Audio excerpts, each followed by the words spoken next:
একটা জরুরি অডিটিংয়ের কাজের সূত্রে এই ফকিরগঞ্জ গ্রামে এসেছিলাম। কাজ সব শেষ, তবে বিকেল থেকে পেটটা বড্ড জ্বালাতন করছে। উফ, কি হলো কিছুই যে বুঝতে পারছি না।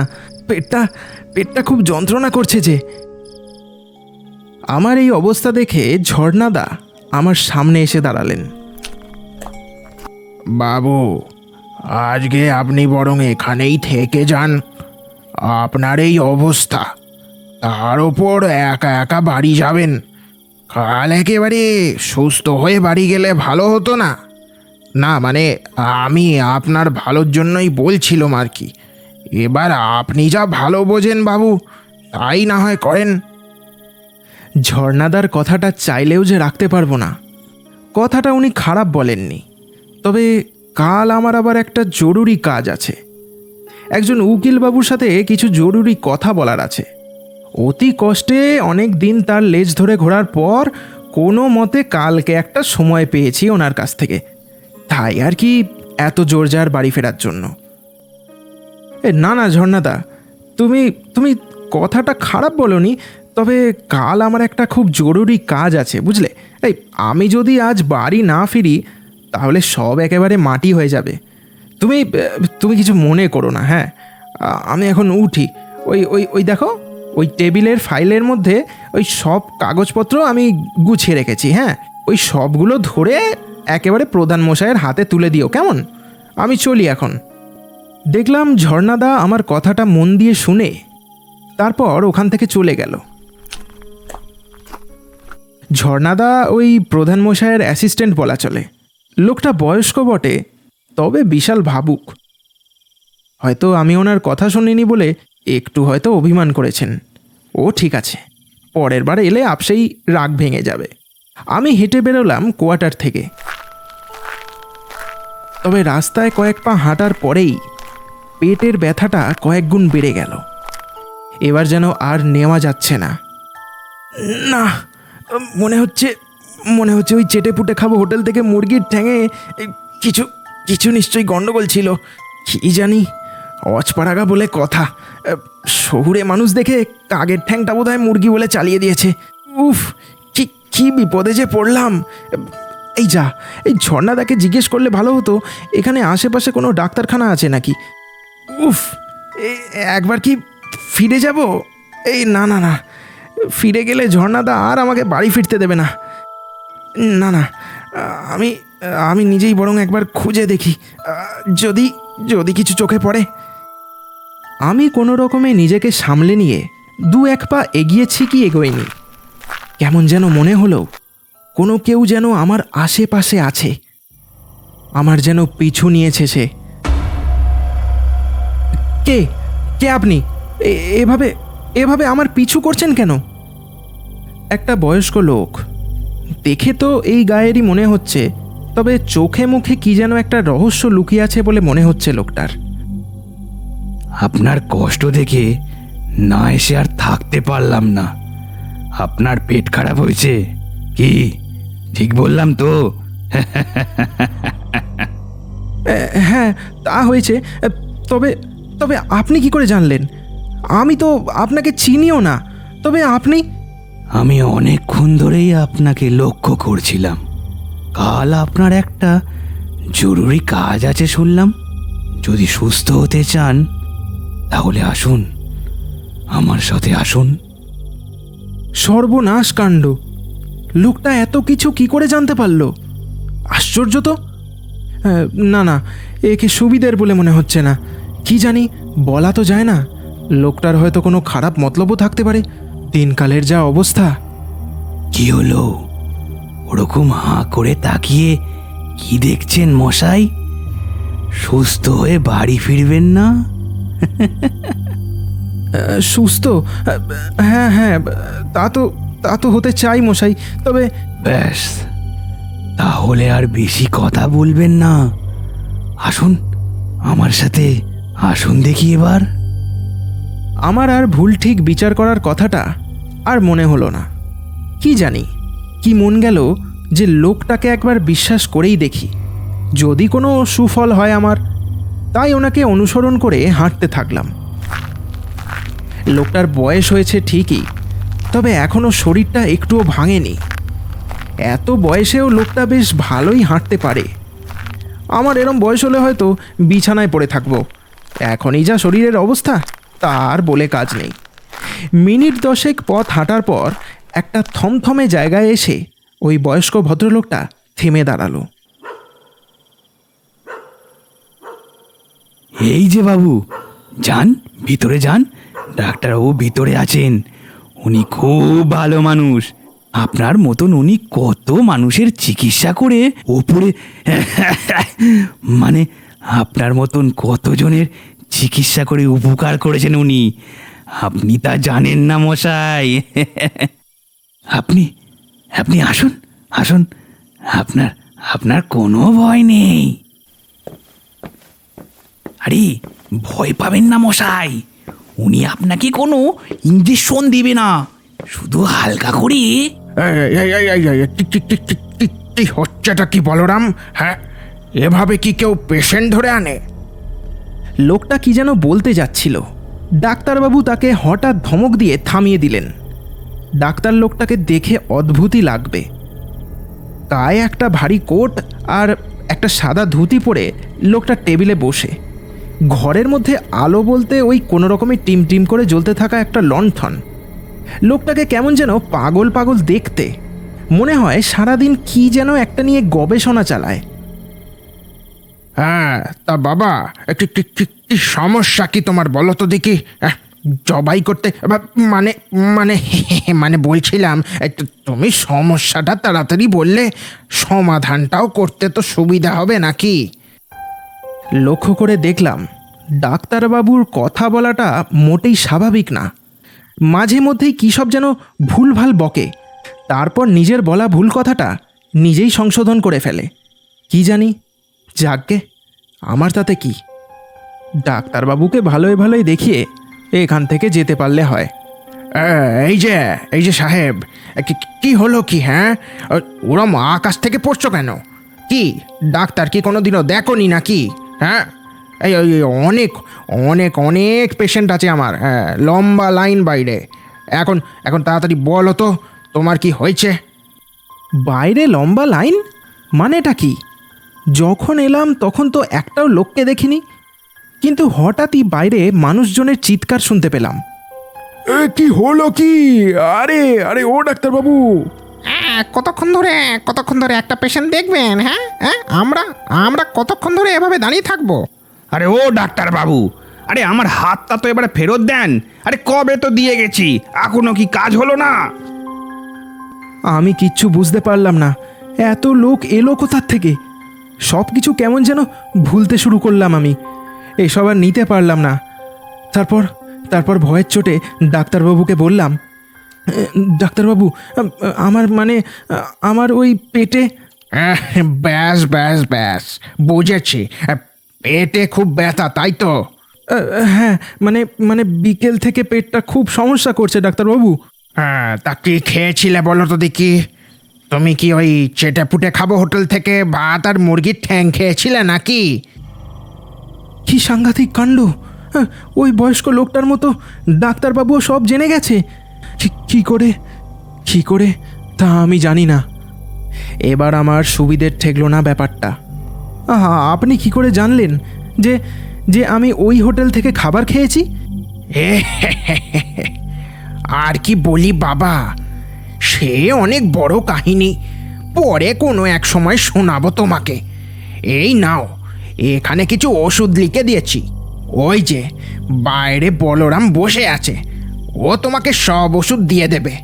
যাও, এখন ওনার কাছে গিয়ে একটা বড়ি এক্ষুনি খেয়ে নাও দেখি, তারপর বাকি যা করার ওই করবে।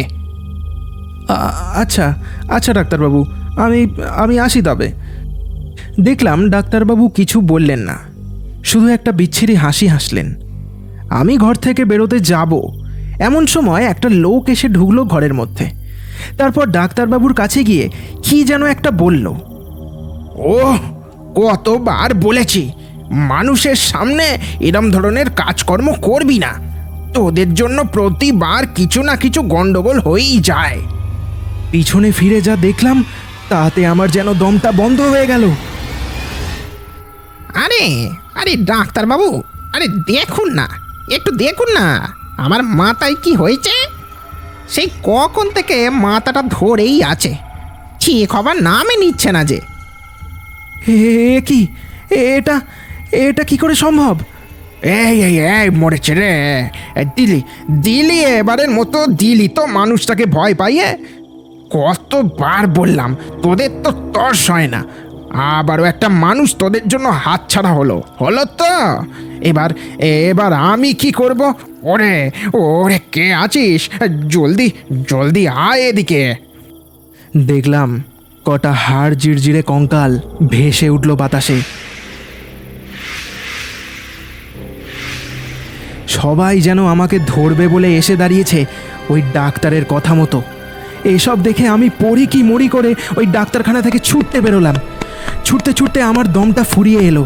হাঁপাতে হাঁপাতে গিয়ে দাঁড়ালাম একটা ফাঁকা মাঠের সামনে। উফ, খুব জোর বেঁচেছি আজ। আর আর কোনোদিনও কারুর কথা শুনে ওরম ওরম কোনো অচেনা জায়গায় যাব না।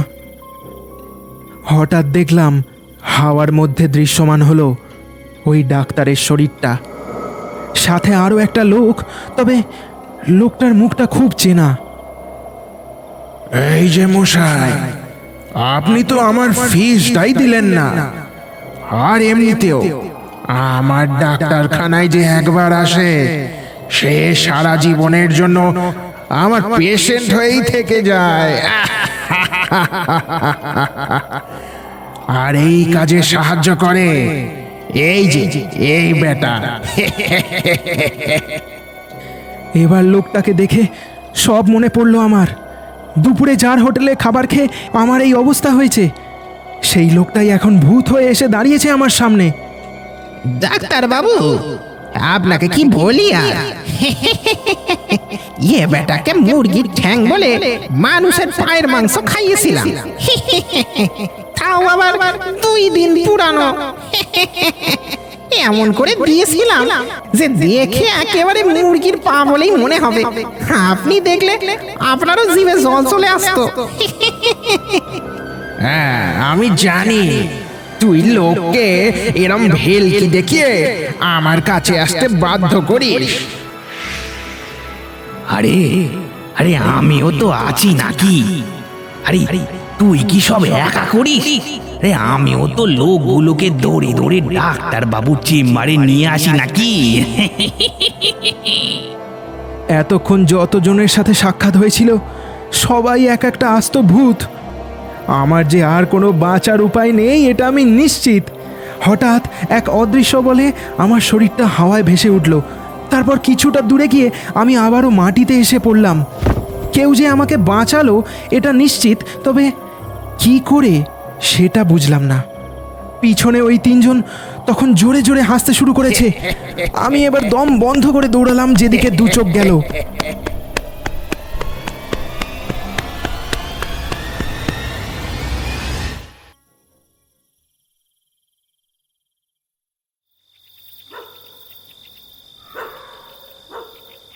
দৌড়ে দৌড়ে কোনো মতে এই স্টেশনে এসে বসেছি।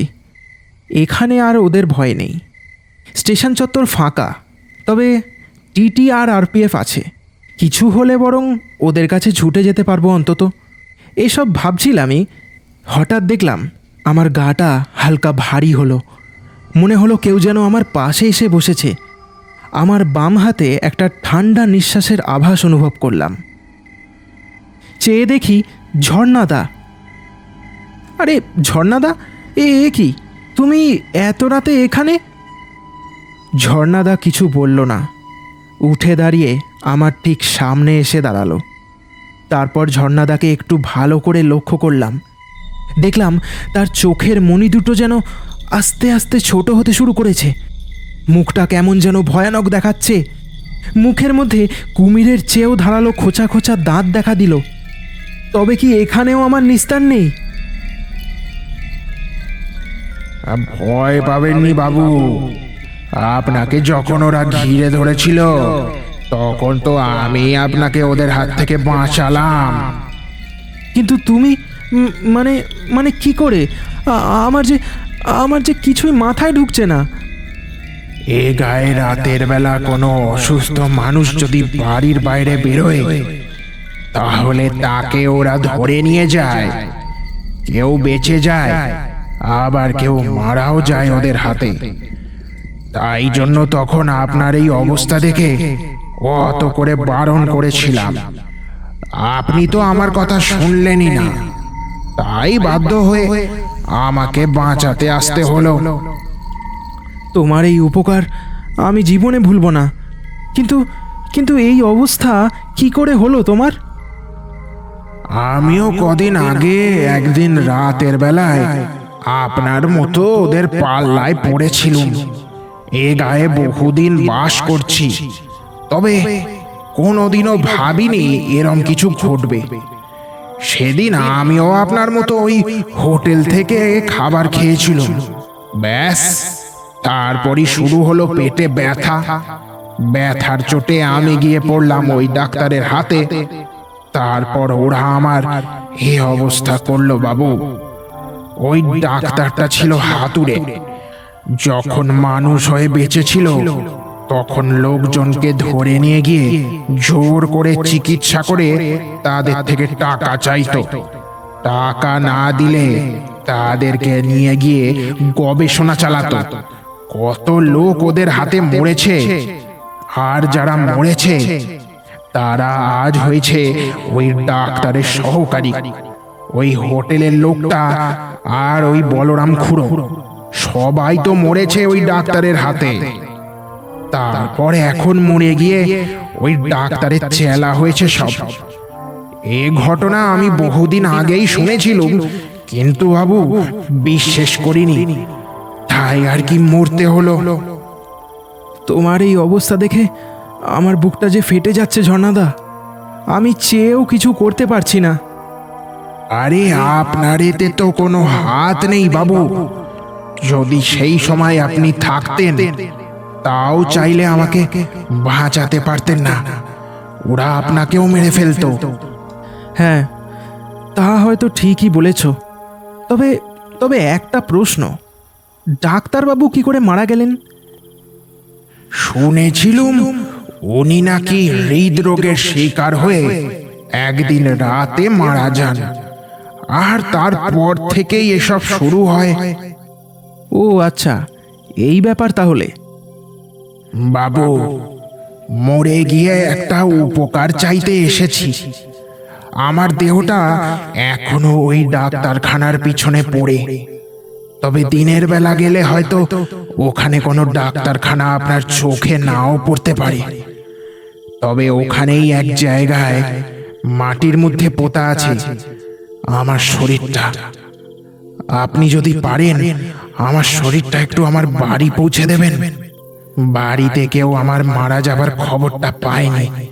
সবাই জানে আমি এখনো হয়তো বেঁচে আছি। কাজের চাপে বাড়ি ফিরিনি। তুমি চিন্তা করো না ঝর্ণাদা, তুমি আজ আমার প্রাণ বাঁচিয়েছ। আমি তোমার কথা কোনোদিনও ভুলব না। আমি কাল সকালেই তোমার দেহটা তোমার বাড়ি পৌঁছে দেওয়ার ব্যবস্থা করছি। তোমার আত্মা যেন শান্তি পায়, এ কামনাই করি শুধু। দেখলাম ঝর্ণাদার দেহটা হাওয়ায় মিলিয়ে গেল।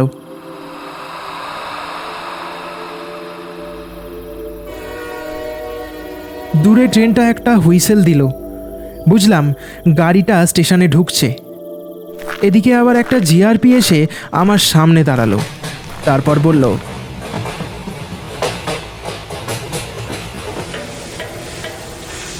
কি ভাই, এত রাত মে নিজের আপন মনে কার সাথে বকবক করছিলেন? হ্যাঁ, আমি বহুত देर से सब कुछ दूर से दाड़िए दाड़िए देखेছি। नेशा करे कृपया ट्रेन में मत चढ़िएगा बाबू। आप चाहे तो हमारे केबिन में आज रात ठहर सकते हैं। कल के सुबह में नशा उतर जाने के बाद चले जाना। লোকটার কথায় কি জবাব দেব সেটাই ভেবে পেলাম না। আজ আমার আর বাড়ি ফিরলে চলবে না। ঝর্ণাদার দেহটা তার বাড়িতে না পৌঁছে দেওয়া অবধি আমি এ জায়গা ছেড়ে যাচ্ছি না। তবে লোকটা আমাকে ভালোই প্রস্তাব দিয়েছে। আজ রাতটা বরং এদের কোয়ার্টারে কাটিয়ে কাল সকালে সোজা থানা।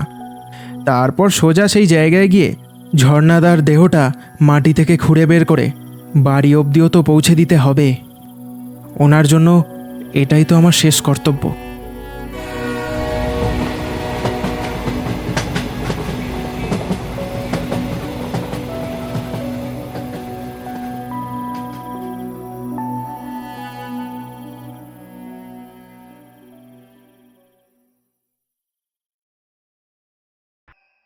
শেষ হলো ভৌতিক মায়াজালের আজকের গল্পের পরিবেশনা। গল্পটা কেমন লাগলো সকলে কমেন্ট করে অবশ্যই জানিও। গল্পটা যদি ভালো লেগে থাকে তাহলে একটা লাইক করে দিও, আর চ্যানেলে নতুন হলে সাবস্ক্রাইব করে দিও, আর যত পারো বন্ধুদের সাথে শেয়ার করো গল্পটা। আবার দেখা হচ্ছে নতুন কোনো এক গল্পে। ততদিন সবাই সুস্থ থাকো আর এভাবেই আমাদের পাশে থাকো।